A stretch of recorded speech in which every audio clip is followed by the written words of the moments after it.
कभी सोचा है जब हम गर्म पानी में 1 चम्मच चीनी डालते हैं और उसे घोलते हैं तो वो क्रिस्टल्स एक जादू की तरह कहाँ गायब हो जाते हैं? और अगर उस मीठे पानी को मान लीजिए कुछ दिन तक छोड़ भी दें तो वो चीनी वापस नीचे क्यों नहीं बैठ जाती? कहाँ गई वो? और वो वापस क्यों नहीं आती है ना? हाँ, एग्जैक्टली।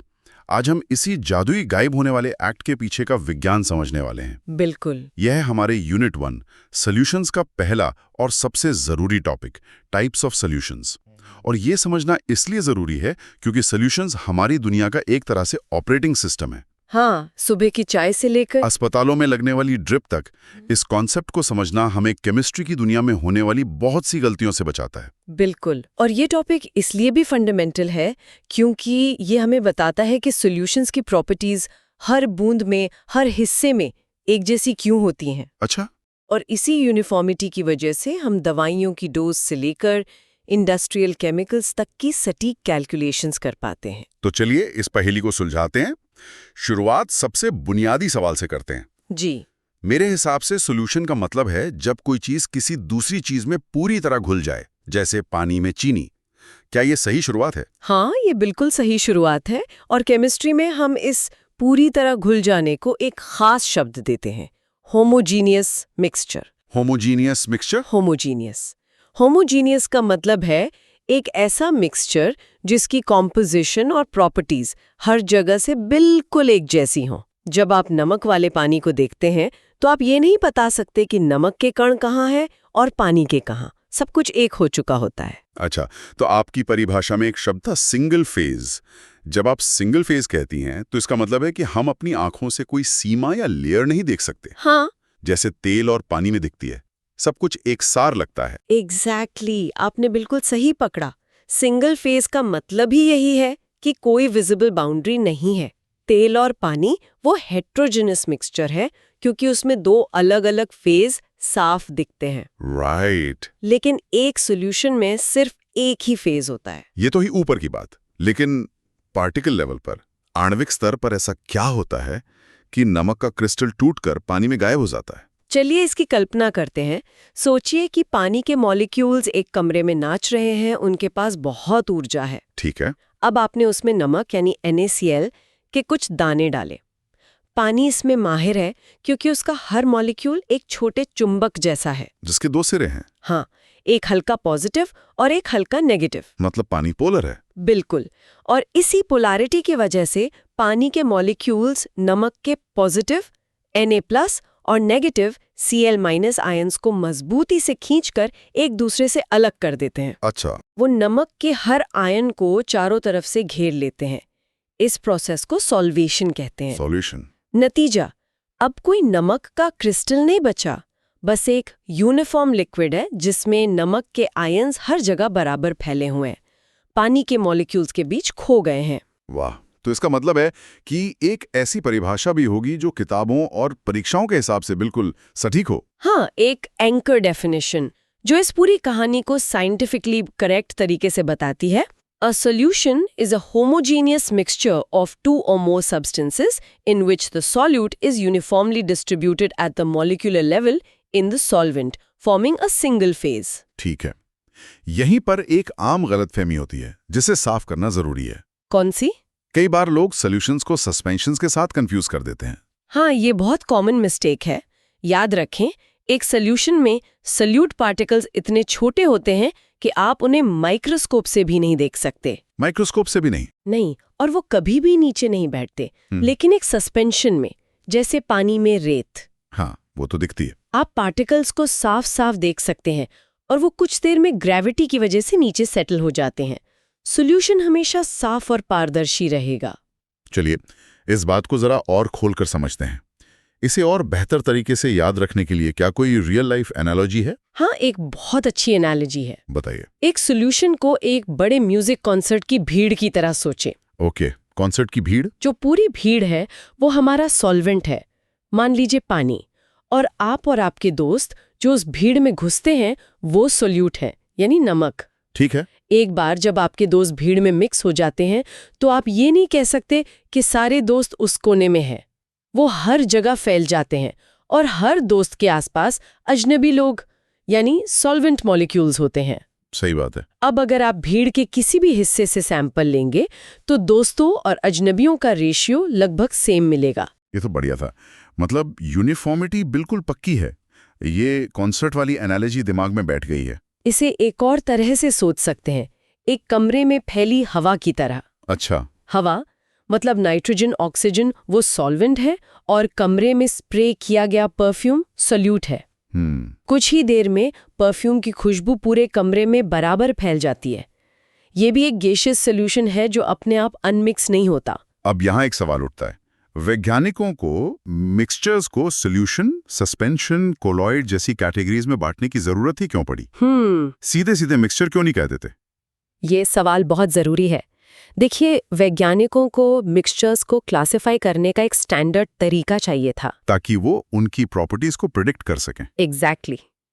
अगर आप ये नहीं जानते कि आपने जो मिक्स किया है वो सॉल्यूशन है या सस्पेंशन, तो आप ये नहीं बता सकते कि वो स्टेबल रहेगा या नहीं, उसे फिल्टर किया जा सकता है या नहीं, या वो लाइट को स्कैटर करेगा या नहीं। बिल्कुल। इसके बिना क्वांटिटेटिव केमिस्ट्री जैसे किसी दवा की प्रिसाइज कॉन्सेंट्रेशन बनाना असंभव होता। ये क्लासिफिकेशन हमें प्रिडिक्टेबिलिटी देता है। तो आप कह रहे हैं कि ये सब कुछ लगातार हिल रहा है। मतलब अगर मैं एक गिलास नमकीन पानी को मेज पर शांत छोड़ दूं तो उसके अंदर असल में एक आणविक तूफान, एक मॉलिक्यूलर स्टॉर्म चल रहा है।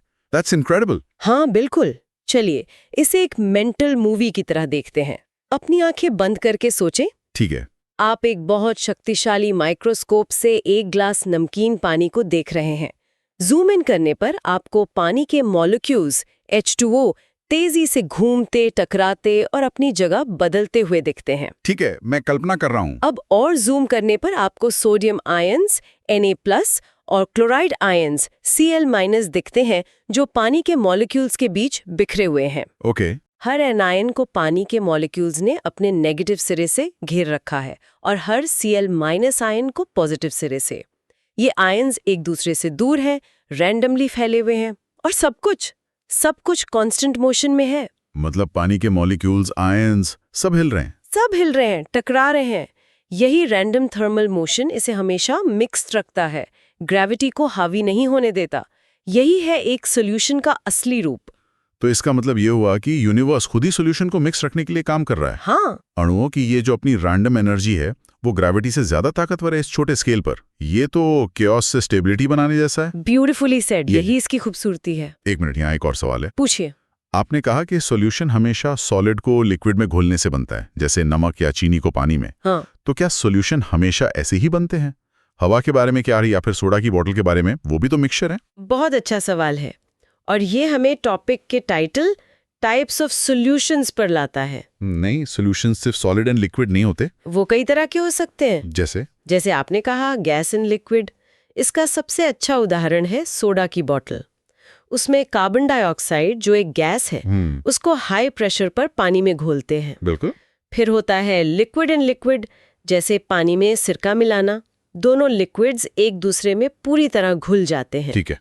एक होता है गैस इन गैस, जो हम हर पल महसूस करते हैं। हवा, एयर, नाइट्रोजन, ऑक्सीजन, आर्गन और दूसरी गैसेस का एक होमोजीनियस मिक्सचर है। एक सॉल्यूशन है। हाँ। और सबसे हैरान करने वाला है सॉलिड इन सॉलिड सॉल्यूशन। ठोस में ठोस, ये कैसे मुमकिन है? इसका सबसे कॉमन एग्जाम्पल है एलॉयज, यानी मिश्र धातु। अच्छा, एलॉयज। जैसे पीतल, द्रास, जो कॉपर और जिंक को पिघलाकर अच्छी तरह मिक्स करके और फिर ठंडा करके बनाया जाता है। जब वो ठंडा होकर ठोस बनता है तो जिंक के एटम्स कॉपर के एटम्स के क्रिस्टल लैटिस में यूनिफॉर्मली डिस्ट्रीब्यूट हो जाते हैं। ये एक सॉलिड सॉल्यूशन है। अच्छा, तो सॉल्यूशन का मतलब बस घुलना नहीं है, बल्कि मॉलिक्यूलर लेवल पर एक हो जाना है, चाहे स्टेट कुछ भी हो। एग्जैक्टली। अब आते हैं रोजमर्रा की जिंदगी पर। इसका सबसे आम उदाहरण क्या है जो हम सब देखते हैं? सबसे आम उदाहरण तो वही है जिससे हमने बात शुरू की थी, गर्म पानी में चीनी। हाँ, गर्म पानी में चीनी घोलना। चीनी के क्रिस्टल्स गायब हो जाते हैं, पानी ट्रांसपेरेंट रहता है और हर घूंट में मिठास बराबर होती है। और ऐसा क्यों होता है? ऐसा इसलिए होता है क्योंकि गर्म पानी के मॉलिक्यूल्स में ज्यादा काइनेटिक एनर्जी होती है और वो तेजी से शुगर मॉलिक्यूल्स को घेर कर, मतलब सॉल्वेट करके, पूरे लिक्विड में फैला देते हैं। और टेक्नोलॉजी में इसका कोई ऐसा इस्तेमाल है जो दिखाता हो कि ये कितना जरूरी कॉन्सेप्ट है? बिल्कुल। हॉस्पिटल्स में जो आईवी ड्रिप्स दी जाती हैं, सेलाइन सोल्यूशन। हाँ, वो सेलाइन सोल्यूशन 0.9% NaCl वाटर होती हैं। ये एक परफेक्ट सोल्यूशन है। इसकी कॉम्पोजिशन हर बूंद में यूनिफॉर्म होती है, जिसका मतलब है कि डॉक्टर्स को पता होता है कि मरीज के खून में हर सेकंड सॉल्ट की एग्जैक्ट कितनी मात्रा जारी है। बाप रे। अगर ये सोल्यूशन न होकर सस्पेंशन होता तो सॉल्ट नीचे बैठ सकता था और डोज खतरनाक रूप से गलत हो सकता था। ये होमोजीनिटी जान बचाती है। वाह, ये तो बहुत पावरफुल एग्जाम्पल है। एक और बात, आपने कहा कि थर्मल मोशन सोल्यूशन को मिक्स रखता है, पर मुझे हमेशा लगता था कि सोल्यूशन को मिक्स रखने के लिए उसे हिलाते रहना पड़ता है। ये सोचना बहुत आम है ना? लेकिन असलियत में एक बार सोल्यूशन बन जाने के बाद उसे हिलाने की जरूरत नहीं होती। मॉलिक्यूलर लेवल पर पार्टिकल्स का रैंडम मोशन ही उसे परमानेंटली मिक्स रखता है। तो स्टरिंग का क्या काम है? स्टरिंग या हिलाना सिर्फ डिसॉल्विंग के प्रोसेस को तेज करता है। ये सल्यूट और सॉल्वेंट को जल्दी जल्दी संपर्क में लाता है, पर स्टेबिलिटी बनाए रखने का काम थर्मल एनर्जी का है। एक मिनट, आपने कहा कि पार्टिकल्स नीचे नहीं बैठते, लेकिन अगर मैं एक ग्लास पानी में बहुत ज्यादा नमक घोलने की कोशिश करूं तो एक पॉइंट के बाद वो तो नीचे बैठ जाता है, तो क्या वो सॉल्यूशन नहीं है? बहुत ही शानदार सवाल। ये एक और जरूरी कॉन्सेप्ट को सामने लाता है, सैचुरेटेड सॉल्यूशंस। सैचुरेटेड? जब आप नमक घोलते जाते हैं तो एक सीमा आती है जब पानी और नमक के आयंस को सॉल्वेट नहीं कर पाता। उस पॉइंट पर सॉल्यूशन सैचुरेटेड हो जाता है। अच्छा। जो अतिरिक्त नमक आप डालते हैं वो नीचे बैठ जाता है क्योंकि वो डिसॉल्व ही नहीं हुआ। ओके। लेकिन जो पानी ऊपर है वो अभी भी एक सॉल्यूशन है, एक सैचुरेटेड सॉल्यूशन जिसमें maximum possible amount of solute घुला हुआ है। जो नीचे बैठा है वो अनडिसॉल्व्ड सॉल्यूट है। अच्छा, तो ग्लास में दो चीजें हैं, नीचे अनडिसॉल्व्ड सॉलिड और ऊपर एक परफेक्ट सैचुरेटेड सॉल्यूशन। ये क्लियर हुआ जी। तो अगर इस पूरी बातचीत से कुछ सबसे जरूरी बातें निकालनी हो जो इस कॉन्सेप्ट की नींव है, तो वो क्या होंगी? बिल्कुल, ये कुछ की पॉइंट्स हैं जो सारी कंफ्यूजन दूर कर देंगे। पहली और सबसे जरूरी बात, a solution is homogeneous at the molecular level. Molecular level पर? ये सिर्फ दिखने में एक जैसा नहीं है, बल्कि हर अणु के स्तर पर एक जैसा है। ठीक है, मॉलिक्यूलर लेवल पे यूनिफॉर्मिटी। दूसरी बात, solute particles in a solution do not settle out or separate on standing। ये बहुत जरूरी है क्योंकि यही वो गुण है जो इसे सस्पेंशन से अलग करता है। और क्यों नहीं करते हैं? ऐसे इसलिए होता है क्योंकि इंटरमॉलिक्यूलर फोर्सेस उन्हें सॉल्वेंट में पकड़े रहती हैं। मतलब ग्रेविटी उन पे काम नहीं करती। तीसरा point, a solution has one visible phase. वो बिल्कुल साफ दिखता है, कोई क्लाउडीनेस या अलग लेयर्स नहीं होती। अगर आपको 2 लेयर्स दिख रही हैं तो वो सॉल्यूशन नहीं है। और सॉल्वेंट और सोल्यूट के बारे में एक नियम? हाँ, चौथा पॉइंट, आमतौर पर सॉल्वेंट मेजर कंपोनेंट होता है और सोल्यूट माइनर कंपोनेंट। लेकिन सबसे जरूरी पहचान ये है कि जो पदार्थ डिसॉल्व होता है वो सोल्यूट है और जिसमें डिसॉल्व होता है वो सॉल्वेंट है। और आखिरी सबसे जरूरी बात, 5वां पॉइंट, सॉल्यूशन स्टेबल मिक्सचर्स होते हैं और वो लाइट को स्कैटर नहीं करते, जिसकी वजह से वो ट्रांसपेरेंट दिखते हैं। अच्छा। ये गुण उन्हें कोलॉइड्स से अलग करता है, जैसे दूध जो लाइट को स्कैटर करता है और ओपेक दिखता है। बहुत बढ़िया। तो आज की इस पूरी चर्चा को अगर कुछ लाइनों में समराइज करना हो तो वो क्या होंगी? जरूर।